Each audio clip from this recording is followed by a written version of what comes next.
Hello and welcome to another episode of the Good Boxing Podcast with your host Josh Size. All right, I'm gonna jump right into this episode.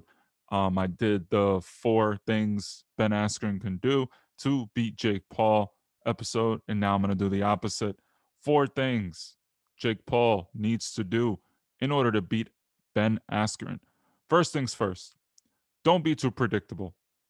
Right? I know that seems vague, but the first thing I want to let you know is Jake Paul is in love with his overhand right. Clearly, that's his punch of choice. And if you look at enough film in both fights, you can see that's the punch that it really gets a lot of leverage on, and he seems to use as a weapon of choice. And look, there's nothing wrong with that. It's worked against two of your previous opponents, right? But in this fight, Ben Askren is kind of susceptible to the overhand right, but you need to set up that overhand right. Use your jab, use feints, body stick or body jab, right? And then try to loop it over the top. If you just come out and try to wing an overhand right, I'm pretty sure Ben Askren's going to be ready for it. And it's an easy kind of thing to prepare for. If you take away that right hand, we may start to see some deficiencies in Jake Paul. Okay? So don't be predictable.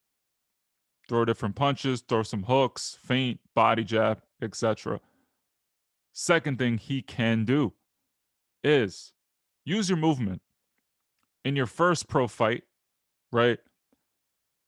You utilize the skill set that I kind of like. You moved around, you used the stick, used the jab, used your height, and then eventually you knew the guy was trying to come forward and you hit him over the top. Gibb got hit with that overhand right and did the dance. You hit him with a jab, it hurt him. Clearly, the jab was working. So use your movement. You're the taller man, you have the reach. You can't teach height. And Ben Askren clearly is going to try to maul you on the inside and try to make you tired. He's trying to take you into deep waters. Clearly, that's the game plan. That's the only game plan I could really see Jake Paul really losing to in this matchup. So, two, use your movement, use your footwork, circle the ring. You're the taller man, right? Use that jab, mix it up, feint. It's all part of your movement. Change the pace. Three, develop that left hook, right? I had mentioned this before in the beginning of the four tips. You're looking to throw the overhand right. It's clearly his favorite punch. And now, if you want to kind of develop that overhand right and you want to make it where you're not predictable, you're not telegraphing it, throw a left hook, right? When you think about it strategically, you use your jab. Ben Askren doesn't have fantastic head movement, so I'm pretty sure he's going to parry the jab. People love to knock the jab away with the right hand, right? And if you're playing with that right hand, you're constantly trying to parry. He's not fantastic with his head movement, so he's going to parry. You throw a hook, now it's going to open up your jab.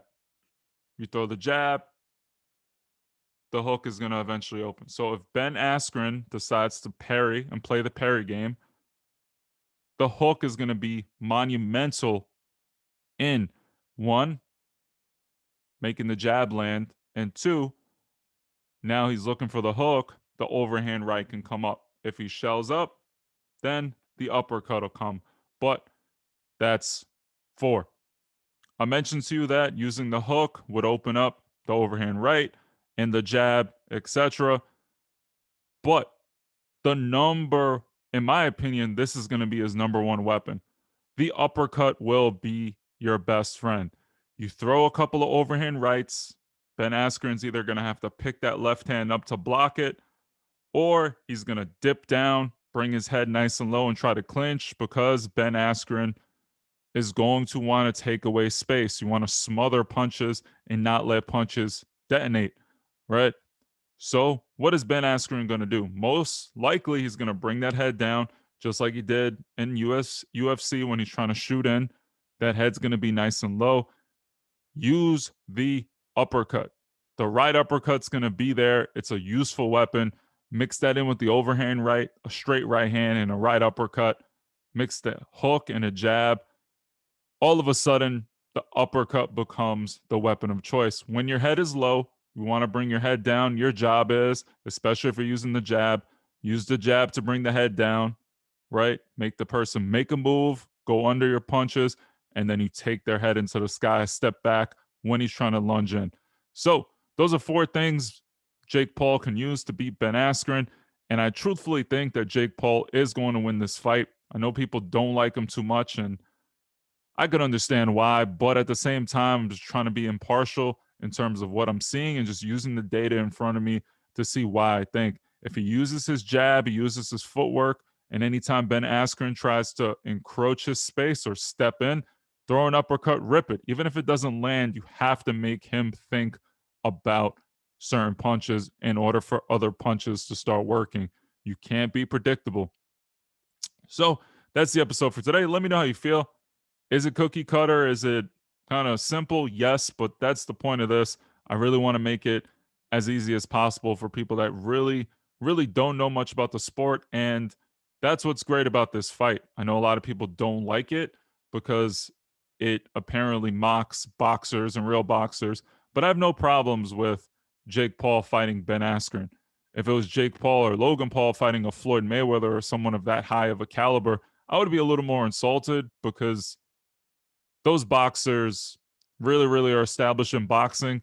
And other fighters, if you're going to fight, just fight a professional fight. If you're truly a professional fighter, I get exhibitions do generate views, clicks, whatever you want to say. But for the most part, let people that deserve the ranking put the time in, get the fight. But you know what? Honestly, more and more, self promotion and just putting yourself out there honestly needs to get a little more respect. Jake Paul, I know people think, oh, he's just a YouTuber, but when you're doing YouTube, honestly, I don't think you really know how hard YouTube is. He's putting in the work to self promote himself. You're gonna advertise yourself the best way possible. No promoter, no manager, no anything is gonna promote you the way that you should. If you're not selling yourself and if you're not selling your brand, who's going to buy it? If you don't believe it and you don't really believe it in that much, so you can't go out there and advertise yourself, I don't know what to tell you. So enjoy the fight. Let me know what you think about my four tips. There's a bunch of different things that can go on. But if you like this video, feel free to subscribe to the YouTube channel, Good Boxing Podcast. If you're listening via audio, feel free to subscribe, follow on Spotify and Apple. If you're on Instagram, feel free to follow at Good Boxing Podcast.